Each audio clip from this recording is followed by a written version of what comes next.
Hi, everyone. Joining me today from Denver, Colorado is Dr. Nick Clements, Postdoctoral Associate at the University of Colorado at Boulder. Nick, welcome to Healthy Air. Hello. Thanks for having me. I want to share Nick's background briefly to provide context for our conversation. After growing up in the American Central Plains in Boise, Idaho, Nick relocated to the beautiful Boulder, Colorado area to study mechanical engineering at the University of Colorado. Little did he know that he would end up staying in Boulder for the next decade, earning his BS, MS, and Ph.D. in mechanical engineering while working with many wonderful engineers and scientists in the air quality community. Following completion of a postdoc at CU Boulder, researching surge control for pandemic flu and indoor air quality, he relocated to Rochester, Minnesota to work at the Well Living Lab as a director with Delos Labs. At the Well Living Lab, he helped manage sensor and building systems, perform data analysis on large sets of environmental data, plan and propose research experiments and strategy, and coordinate research investigations. At the start of this year, he returned to CU Boulder. His research interests include indoor and outdoor air quality, dust emissions, hospital infection control and contamination transport, bioaerosols in the microbiome, applied statistics and air quality, data visualization, and open dissemination of air quality data. All right, Nick, so great to have you on. Really impressive background and also highly relevant to the world that we live in today. But to start us off, tell us about your path to the world of air quality and a bit of background on your current work at CU Boulder. Sure. Thanks so much. So I actually started in air quality with my current research advisor, Shelley Miller, and started as an undergrad. So she had a project where she was looking at ways of disinfecting airborne bacteria with UVC. And the challenge here was that the UVC light that's typically used, the mercury vapor lamp, couldn't be used in this application. So we had to find other alternative sources of UVC light. And so on the heels of that, kind of recruited into the CU air quality group and did a Ph.D. with them on ambient air quality in Northeast Denver, or Northeast Colorado in Denver and Greeley. That was about 4 years. And we looked at a specific pollutant called coarse particulate matter. So it's PM 2.5 is typically what it's called, and it's particles 10 to 2.5 microns in diameter.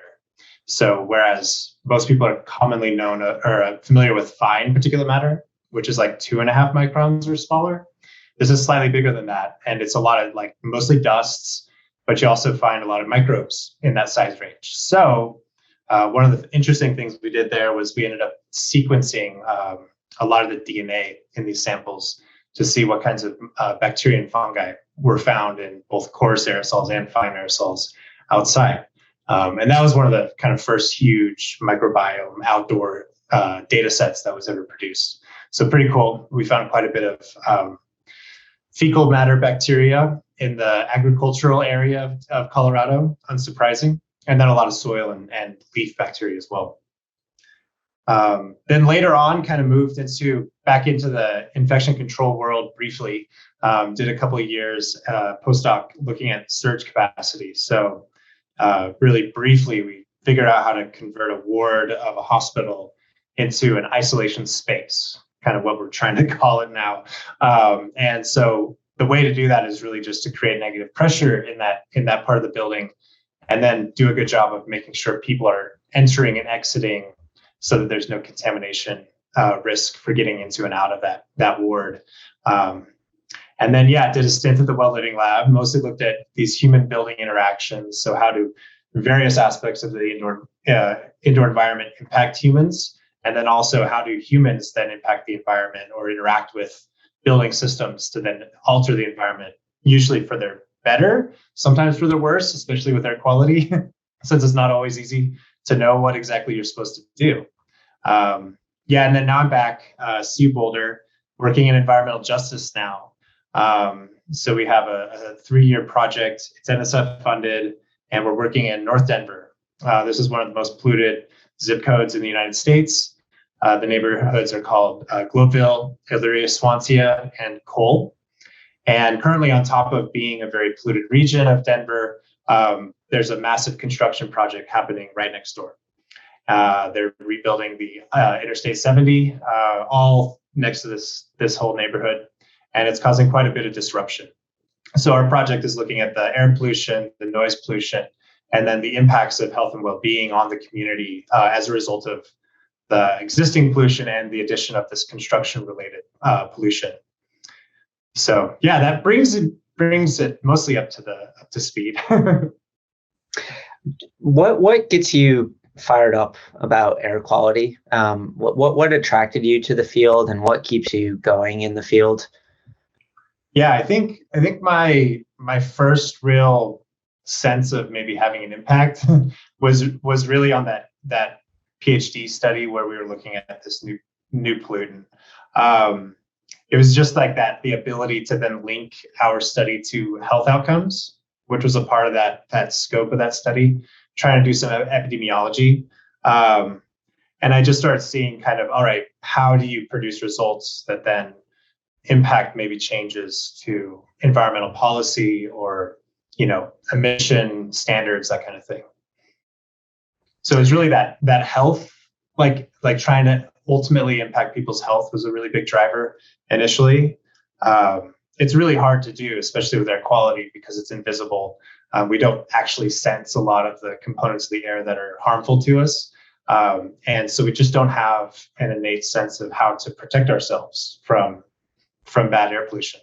And so I think that's a really interesting challenge. Going back to some of your earlier career experiences, and I want to pick up on a couple of your comments. So in your first stint as a postdoc, you talked about your work doing a demonstration of surge capacity at a functioning hospital and the temporary negative pressure isolation ward and the instrumentation that you did and flow sensors to essentially evaluate performance and how well it was isolating. That's something, ironically, now a lot of hospitals and other locations have had to directly confront during the pandemic. But a few years ago, interested to know how you landed on that topic specifically. Why was it interesting to you from a research standpoint? And then getting into what were the findings of your study, to the extent that you can summarize and share some of those. Yeah, totally. The actual project, it came up, I think it bubbled up from the collaborators we were working with. So we worked with the VA at the time, and so they had a plan at a hospital, and this plan for responding to pandemic flu. So if a pandemic flu hit the U.S., what would this specific hospital do? And what they proposed was to actually convert a ward of their hospital into an isolation space.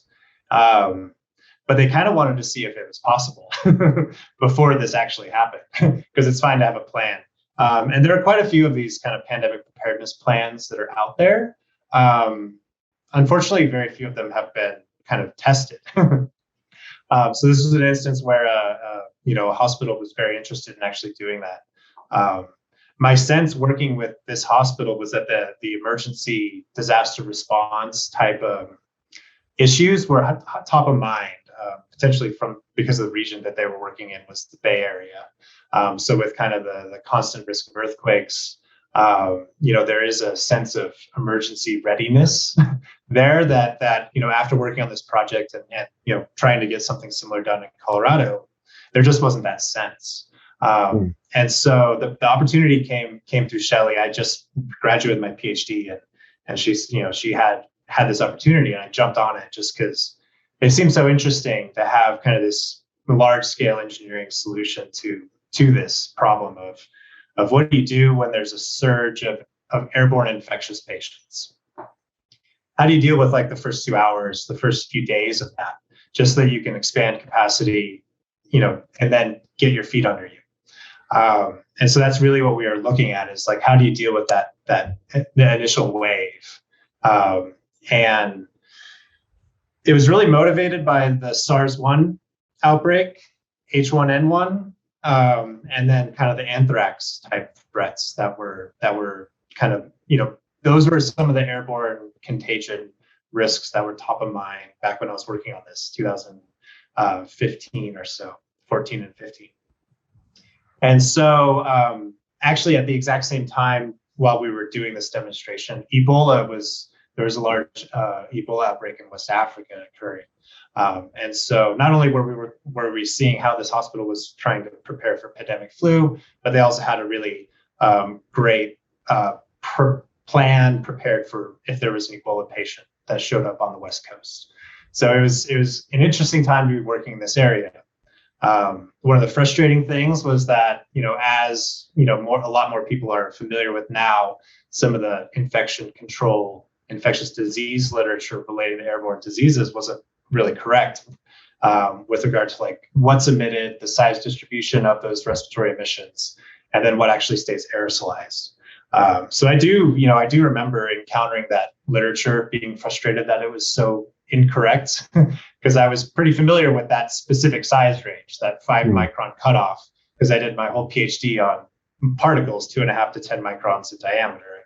I tried to understand really well, like how they moved around, how far they traveled and that kind of thing. So, and in the end, the study was pretty successful. So we instrumented this whole ward with pressure sensors, both kind of on the entrances, the exits to the ward, but also all throughout the interior.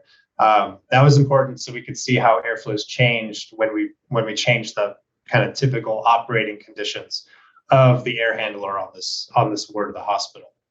But the intervention was quick and easy. We basically just bumped up the speed of the return as fast as it could go, decreased the speed of the supply air, so we generate this negative pressure gradient, and then installed anti-rooms on the entrance and the exits to this ward, so that when healthcare workers were entering, they had a place to don PPE, as well as have this kind of protected barrier on the kind of risky parts of the ward where it interfaces with the rest of the hospital.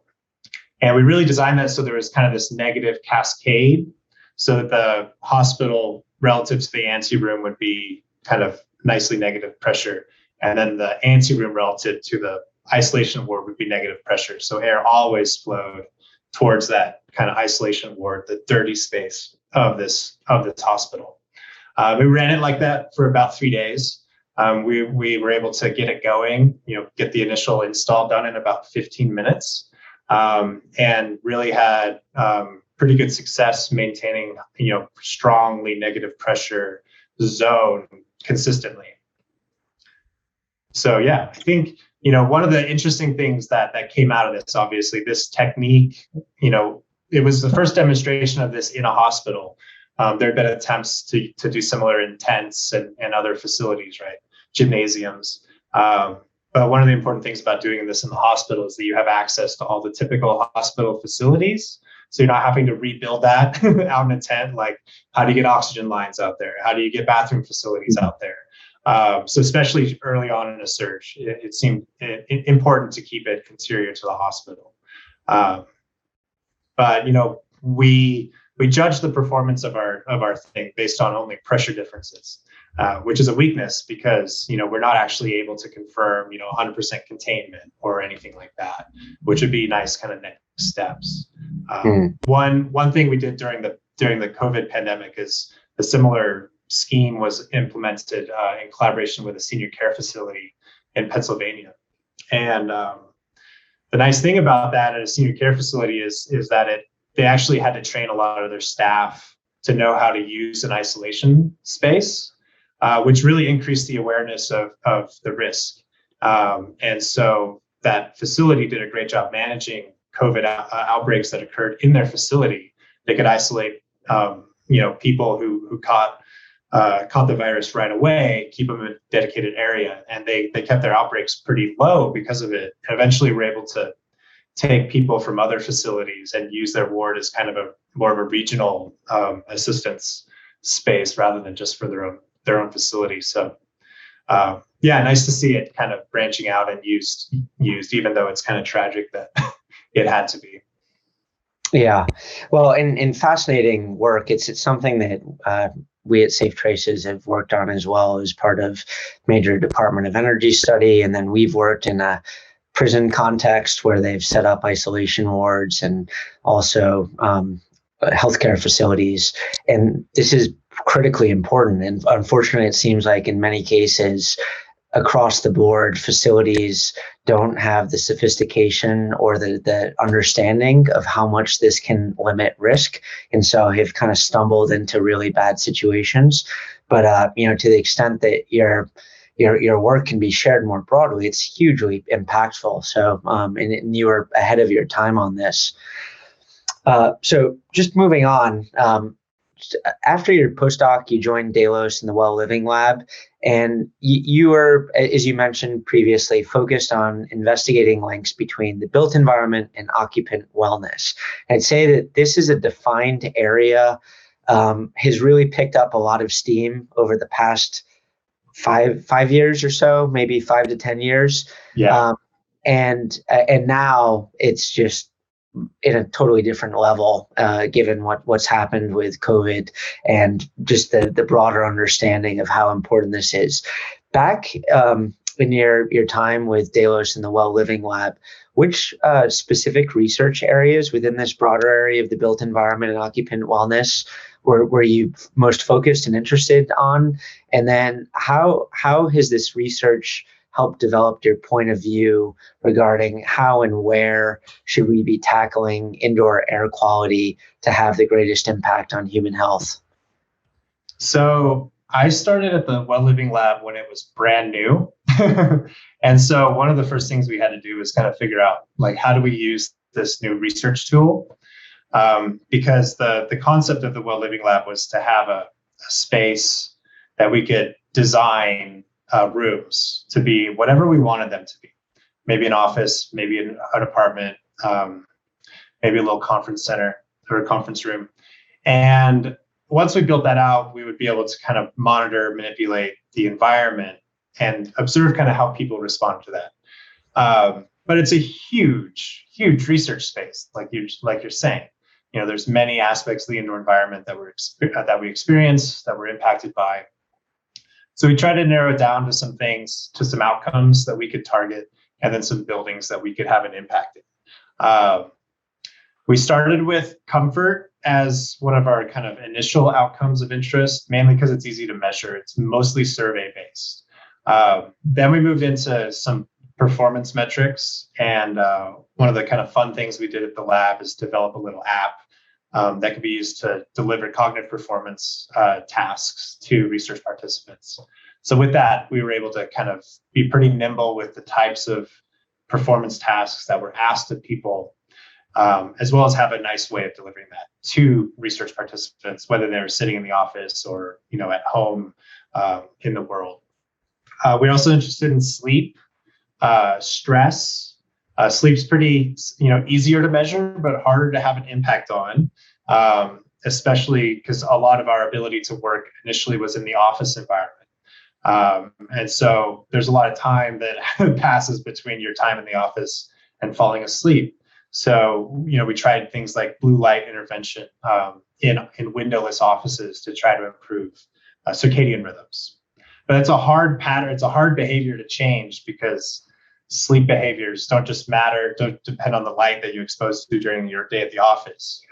It also really depends on how late you're sitting on your phone or watching TV or really being cognitively active at night. And so those kinds of studies are kind of hard to conduct and not always fruitful, just because there's a lot of confounding variables. And sometimes we're pulling a little lever on a big outcome and trying to see what impact it might have. And then we really wanted to focus on some specific typologies of buildings because there are a lot we could impact. So since we had an office built, and because a huge percentage of the population spends a good portion of their lives in offices, at least prior to the pandemic, that was a good area to target. There's quite a bit of interest in trying to improve productivity, retention, job satisfaction, general comfort, and how all that interacts with kind of your experience of a job. There's a lot of interest there, and there's quite a bit of funding and money kind of working in that world. Whereas kind of in the residential side, it's much more difficult in the end because it's a very personal space. But there's some things that can be done kind of to really have an impact there because it is such a personal space. So that's a bigger lever that could potentially be pulled, especially with like sleep and air quality and that kind of thing. So you are someone who has deep technical knowledge and expertise and chops, shall we say, in the core mechanical engineering and systems, in the aerosol science, that's really important. And we could have a whole set of questions and discussions around that. But I wanted to just talk about the other area of interest that you have, which is really the human element and human behavior as it relates to indoor air quality and building science and health and wellness. Why is human behavior so important, and why is it such an interest area for you, and why does it matter so much? I find like the human behavior side kind of like a random component to all of this that's so fascinating. In engineering, we really do appreciate, physical systems that are predictable and just humans are not that in so many ways. And so it's interesting to try to understand how humans integrate with, technical systems. There's entire, fields that are looking into this like human computer interaction type research. I think it's a kind of a tragedy that a lot of that understanding really hasn't made its way into buildings. Right? We have really fancy computer systems. We have really fancy cars that, drive themselves sometimes. And our homes still kind of run, based on temperature only usually, and that's the smartest system in there. And so I really find it interesting how, all this technology is coming along. Humans are interacting with it in various ways, but like in this space that we inhabit, like our natural habitat, there's really not much of that. And so I find that fascinating. Humans interact and impact their environments all the time, especially with air quality. One of the things that people do that impacts their indoor air quality every day is cook, right? And cooking is one of those things. If people didn't cook at home, that'd probably be a bad thing for their diet. But since people cook at home, there's increased air pollution in their homes. So is there how do we solve that problem? Is it people cook less at home, change their cooking habits, change the design of the kitchen, add air cleaners. There's a lot of ways to solve that. But at its core, if you change it too much and people stop cooking, you've kind of lost the purpose of trying to help there. Candles is another interesting one. People derive a lot of value from candle burning, whether it's the ambiance, the smell, or anything like that. But candles produce quite a bit of air pollution. It's like burning a bunch of, it's just burning something in your home. I'm not surprised, you can't be surprised that produces air pollution. But like, how do you communicate the trade-offs there? These trade-offs of immediate benefit of kind of this hedonic sense, like, immediate pleasure versus maybe long-term risk of heart attack or respiratory disorders. And so it's really interesting kind of how to balance these desires of humans. And it's not unique to air pollution. I think nutrition has, a lot of different areas have similar challenges when it comes to human behavior. And the building sciences, I think they're just starting to figure out how to engage with that side of things. All right. So now I want to kind of break up the time continuum to pre-pandemic, pandemic, and post-pandemic, and just talk a bit from your vantage point about where we were, where we are, where we're going. So in the pre-pandemic period, how would you describe consensus views from the scientific and technical community on the one hand, and then the general awareness from the public on the other hand, as it relates to airborne disease risk in the built environment, transmission risk, and specifically, how well understood do you think the nature of the risk itself was playing out within those two groups, and then also how we mitigate that risk and actually implement them and actualize them in buildings to reduce the risk to people? So like, as a postdoc entering this airborne infection control world, the people that I was engaging with was a pretty small group at the time, back in 2014. It was really just barely engaging with the infectious disease world. Mostly, engineers who are pretty familiar with airborne infection control. So the kind of disconnect between expertise and some of the physics of the transmission just wasn't immediately apparent. It became apparent later on as we were trying to communicate the results of the study. And people were asking like, oh, well, what are you doing to reduce contact transmission? And it's like, oh, well, that's not quite like what we're targeting, in this area. And, some even misunderstanding around whether flu is airborne and whether flu posed an airborne risk. My understanding was that a lot of this maybe misunderstanding with the public might have been somewhat regional. So, for example, being US centric, I feel like, before the pandemic, trying to explain what surge capacity was or that like flu was airborne, with the public would often, be surprised or just not familiar with it. But my understanding, maybe in like, China, some Asian countries, there was more awareness that persisted, as a result of SARS, as a result of H1N1 type outbreaks. So mask use, right?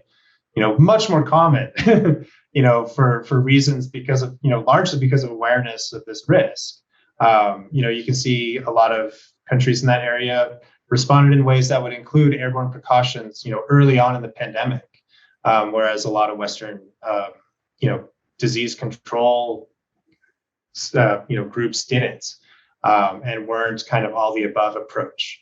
So, I early on in the pandemic, I found that interesting and pretty frustrating that there wasn't more of a all the above, all the possible transmission routes taken into account approach. I think there's been a good evolution, a good outreach by a lot of amazing aerosol scientists that I really look up to throughout the pandemic to communicate that like, this whole understanding of 5 micron of droplet transmission, there was quite a bit of misunderstanding involved in that, and that it just needs to be brought into the current understanding of how the physics of transmission and that kind of thing occur. And so I'm super grateful to all these amazing aerosol scientists that have been really on the beat daily, trying to convince people that this transmission route is significant and important and should be, protected against in all scenarios. I think early on, because of some of my involvement with ASHRAE and the Environmental Health Committee there, their ASHRAE does have a position document on airborne infectious diseases and airborne infection control. And early on in the pandemic, the ASHRAE kind of created a statement saying, SARS-2 is probably, airborne. SARS-1 was, and so, we should at least start thinking about how to protect against that. And that was pretty forward thinking, at the time. And then as a result of that, the organization put together an epidemic task force and really tried their best to synthesize the best understanding of, managing airborne transmission indoors in a lot of different settings and develop guidance around that. And so I can't be more thankful to all the effort they put in to try to wrangle an area that is understood, but not 100%. We're just not quite there for this airborne transmission risk stuff. So moving into the pandemic, and I guess let's time it to now, a year and a half. And based on what you just described, and you basically took us up to the onset of the pandemic, what has changed both in the scientific and technical community and then in the general public? And then also what hasn't changed and what should change, but still hasn't changed, or not to the level that you think it should change in terms of our understanding of the risk itself, the nature of the risk, and then the actual, safety strategies and mitigations? Yeah. So I think with regard to kind of the basic scientific understanding of kind of how respiratory aerosols are emitted, kind of change in the indoor environment, and then eventually get inhaled, and what kind of risk that poses to people. Now that there's been a lot of effort put into figuring that out during this pandemic. And so I just see a lot of momentum moving towards having this pretty holistic picture of how this whole physical process works. I think some of the more challenging aspects of figuring out this whole puzzle, actually, it does lean back on the virology. It's, how do the viruses get into the body, physically? How do they ultimately infect? What are the risks and kind of decay processes each step in that? And ultimately, those are really important to understand for kind of what are people being exposed to, and then ultimately, what is the risk from that exposure? I think one thing we don't have is that like dose response type curve very well defined. And so, and you might imagine that dose response curve changes over time, as variants are merged, maybe they have a different relationship there. And so I see kind of those refinements to this whole process emerging here, hopefully, in the near future. I think that building management, as far as like pandemic preparedness goes, I'm hopeful that there's quite a bit of kind of actually putting together pandemic preparedness plans, actually testing these. They're not all that hard, right? To test. We did it in a 3-day demonstration. There's a lot of ways to validate, whether your strategies are working. And that's important. And so, I'm hopeful that a lot of this is better in the future. One area that I don't see a lot of improvement in, but maybe two areas. One is like consistent guidelines for SARS-2 in different scenarios. So like, you may have different countries, different municipalities with different guidelines on, protective equipment use in healthcare facilities, and it's just such a bummer, that we're so far into a pandemic now, and that like healthcare workers still, are not wearing N95s everywhere instead of surgical masks, because their exposure day to day, the risk there is so much higher. They truly would need a good protective respirator consistently. Whereas, it'd be nice to see that guidance everywhere. It'd be really nice to see more consistent mask use when cases increase, regionally, and really having nimble strategies like that to respond to changes. And one thing that I hope is happening, but maybe I'm a little skeptical, is when I was reading the literature in 2014 on kind of emergency disaster response management as a municipality, as a state, as a country or region, right? Institute of Medicine had a bunch of reports on this, and the results were that it's like pretty disjointed, right? That how the chain of command occurs, gets set up, what organizations get involved at which step of pandemic response is pretty disjointed. And so I'm hopeful that coordination and how that kind of preparedness expectation kind of sifts through all of the responsible kind of entities involved in that becomes more important on kind of their planning strategies. And there's better coordination, because it's really hard, to make sure resources are managed at all these different spatial scales during a pandemic.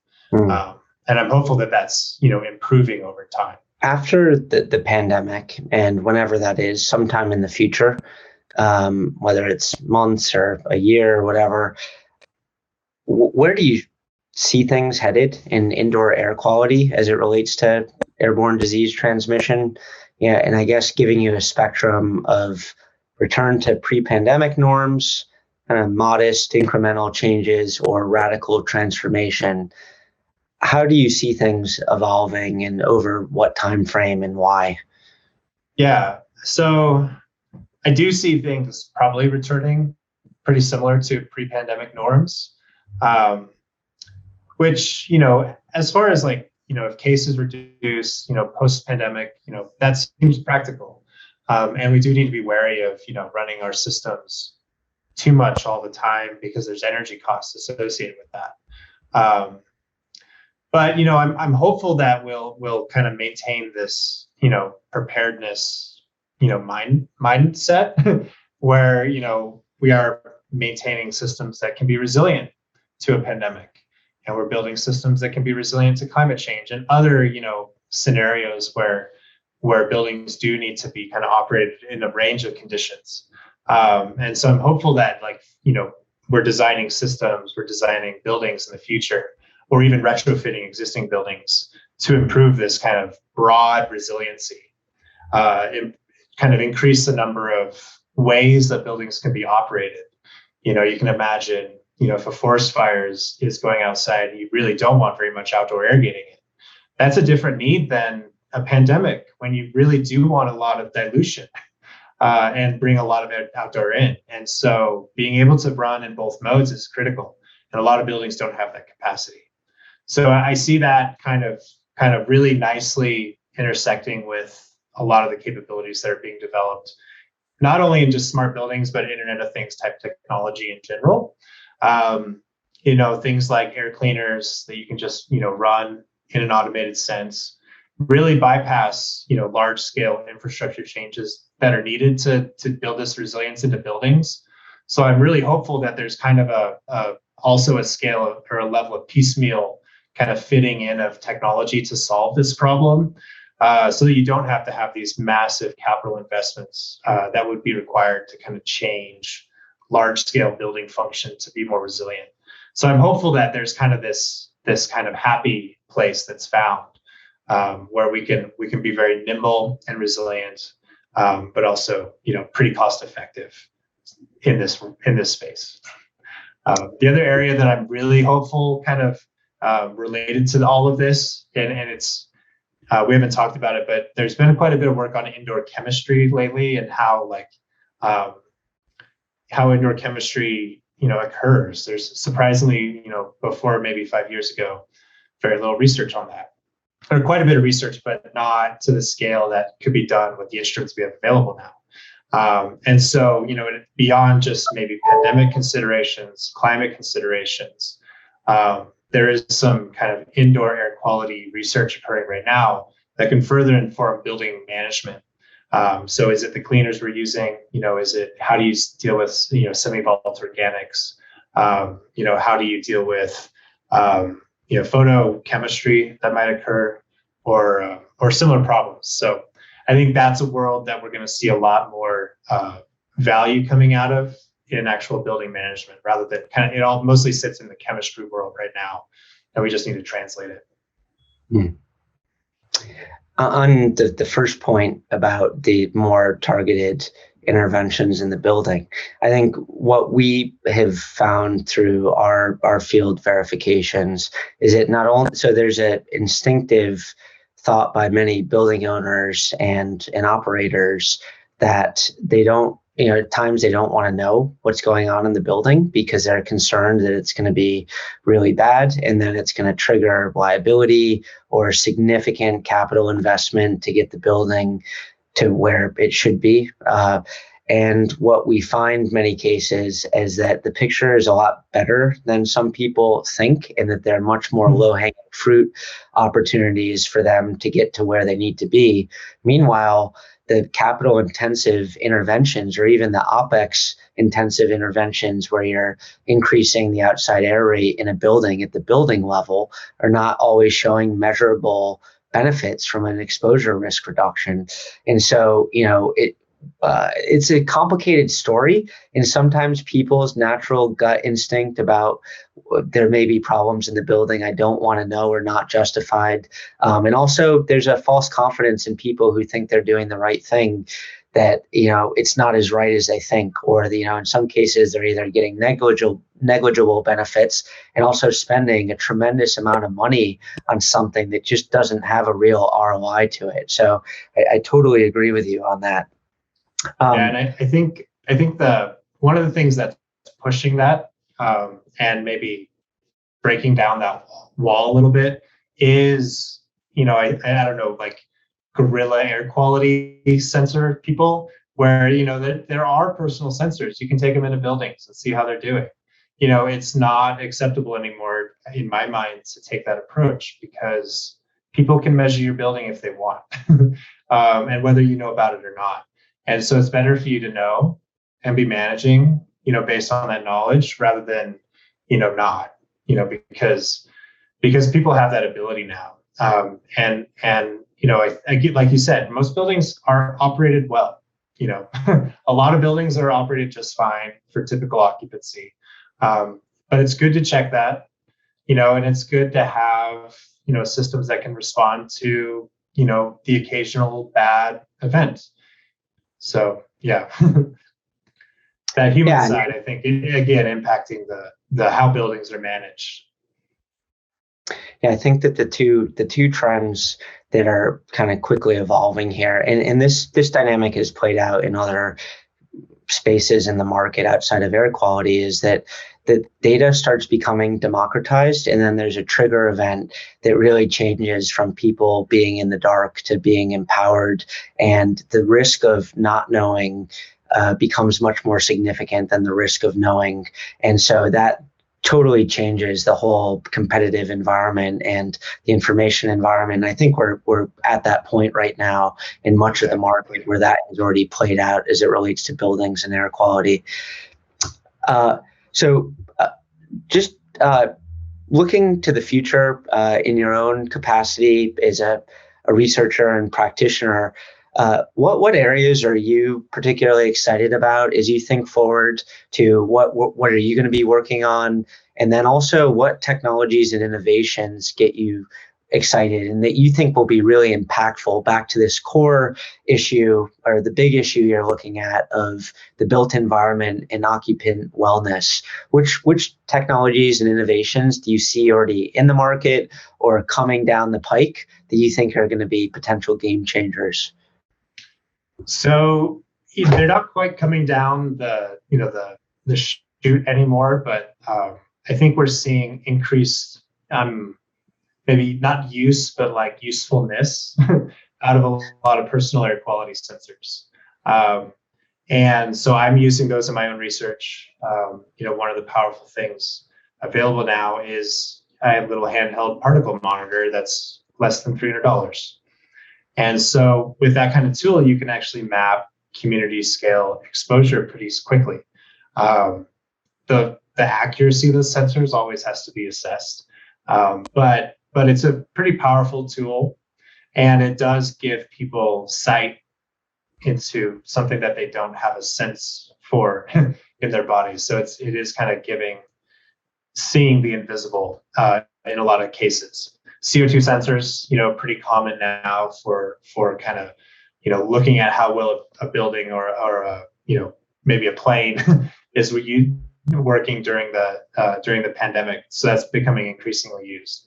One of the challenges oftentimes with sensors like that is making sure that people understand their limitations and how to interpret the data. But the original, one of the core problems of like their accuracy, luckily the sensors have improved enough in my mind so that they're good enough for kind of large scale public use. It's just now, how do people interpret that data and use it in their own lives? And so, for example, how would you take a sensor and a little portable air cleaner and, use the data from the sensor to inform how you're using your portable air cleaner? I think opportunities like that are really important on all scales of income, also very important. And so I love kind of the box fan, furnace filter designs for air cleaners. And it's such an easy, cheap intervention that, I love seeing, broad adoption of that. I'd love to see kind of, long-term impacts of how do you keep those running in homes? How do you demonstrate that they're having an impact in, areas that have increased relative exposure in urban areas, like this North Denver area that we're working in. And so I'm hopeful in the long run that those low-cost interventions, these low-cost sensors, are really helping kind of the least fortunate deal with air pollution. I see that as a promise kind of in the future. Also, a lot of these tools used during the pandemic, so quite useful there. In my pandemic head, airborne infectious head, I'm really excited about continued development, like Safe Traces technology, of different ways of evaluating buildings for infection transmission. I'm really hopeful that there's quite a bit of computer modeling, improvements that might lead to some kind of improved assessments. Tracers, obviously, really important to improve on those and really understand how they can be applied to respiratory disease transmission, as well as other, cases indoors. Maybe dust transport in a hospital and risk of aspergillus contamination and that kind of thing. There's quite a bit of use for tracers broadly in biological aerosol, risk assessment. So yeah, those are my hopes for the future. And yeah, I think that the low cost stuff is really kind of dear to my heart. I watched as a PhD and later on, one of my PhD advisors, Mike Hannigan, really started working on low cost gas sensors and early on in my PhD. And so I watched them develop quite a bit of that and see its value. And so I'm really hopeful that continues on. So 5 to 10 years from now, where do you think the center of gravity in the indoor air quality field is going to be? And field defined as kind of where researchers and scientists and folks like yourself, where's the conversation going to be? What are we going to be talking about? What's going to be the hot button issues? Where do you see the field going? Great question. I don't necessarily have a great answer though. I see quite a bit of need to take basic understandings and apply them. And so, like I mentioned about the indoor chemistry work, some of this airborne infection control work, we have kind of a lot of basic understanding, and that needs to be translated into like, how do you implement this in every building in the United States? This is actually a consistent problem in research, right? And so, like, how do you actually take these findings and convince people to care? Oftentimes, that's establishing some return on investment. And so, I see that value of engaging with like economists, behavioral researchers, sociologists to really demonstrate the value of improving air quality to the public as kind of a critical next step. That I'm hopeful for. I'm hopeful that the world of indoor chemistry, the world of infectious disease transmission, the world of maybe like persistent organics, right, phthalates or flame retardants and the like, plasticizers, that will start applying how to manage these indoors to actual buildings and see impacts. Cool. Well, thank you so much for joining us today. Before we go here, I want to hand over the floor to you to share any parting thoughts for our audience and anything we didn't go over yet. Nothing much from me. I think thanks for listening and take care out there. Great. Well, thanks so much again, Nick. Doing really impactful and great work. And we look forward to tracking your progress and your research and also collaborating, and wish you the best. Thanks so much again. Thank you. Take care.